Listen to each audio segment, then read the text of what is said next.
तर आत्ता आपण खाली आलेलो आहोत, मी आणि सनू.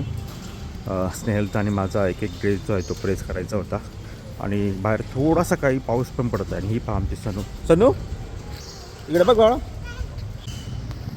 आणि आता आपण ड्रेस जो आहे तो बाहेर प्रेस करायला टाकलेला आहे. आणि ही बघा सनू कशी शिट्टी वाजवते, तिच्या छत्रीला आहे ना ती शिट्टी आहे, तर तिला ती वाजवायला खूप आवडते. सो आज थर्सडे आहे. थर्सडे म्हणजे आपलं ऑफिस डे. सो मी पटकन रेडी झाले आणि आपली देवपूजा वगैरे करून घेतली.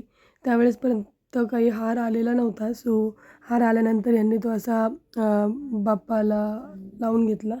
आणि इथे पिल्लू बघा, म्हणजे तिला मी जाताना तर तशी आयडिया असते, आधी माहिती असतं की मी ऑफिसला जाणार आहे. पण स्पेशली जेव्हा मी अशी रेडी वगैरे होते तर ते नेहमी तिचं असं असतं की मम्मा नको ना जाऊ. सो खाली येताच कॅबसुद्धा येऊन गेली होती. या दोघांना बाय केलं आणि फायनली मी निघाले ऑफिसला जायला. ॲक्च्युली आज कॅबनी चालली आहे. मी नेहमी तशी गाडीवर जाते, पण आज पावसाचं वातावरण होतं, सो गाडीवर जाण्याचं मी शक्यतो अवॉइड केलं. So finally we are here around एक 70 ते 80 मिनिट्स, म्हणजे 1.25 तासाच्या आसपास लागला आपल्याला इथे पोहोचायला. सो चला आता पटकन चेक इन करू आणि आपल्या दिवसाची सुरुवात करू. खूप भूक लागली होती, सो पटकन कॅफेटेरियामध्ये आले. ब्रेकफास्टला काय चेक केलं तर we had idli vada mix आणि सांबार चटणी होती. सो पटकन ब्रेकफास्ट केला आणि मग आपलं रुटीन कामाला लागले.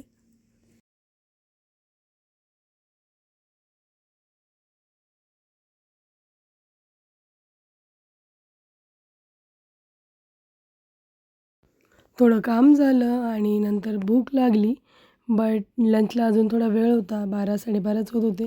सो जे ड्रायफ्रूट्स अवेलेबल होते कॅफेटेरियामध्ये त्यातले थोडे ड्रायफ्रूट्स घेतले खायला.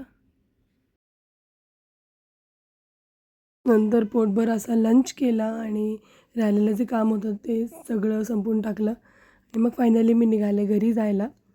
कॅब बुक करायचं ट्राय करत होते, पण खूप इश्यू झाले. जवळपास 5 ते 7 कॅब ड्रायव्हर्सनी जे आहे ते आपले राईड्स कॅन्सल केले ड्यू टू डिस्टन्स. खूप जास्त डिस्टन्स आहे आणि या रोडला ट्रॅफिक पण असतं. So finally we are here. Around 2.25 तास लागले यायला. खूप ट्रॅफिक होतं रस्त्याला. युजली एवढं लेट नाही होत, म्हणजे मी 7:30पर्यंत येऊन जाते. पण आज आपला जो अर्धा तास गेला कॅब बुक करण्यामध्ये, त्याच्यामुळे खूप वैताग आला. असं चला आता पटकन जाऊया आणि पिल्लूला भेटूया. सो चला तर मग असा होता आजचा आपला दिवस. आपण भेटूया उद्या. तोपर्यंत बाय बाय.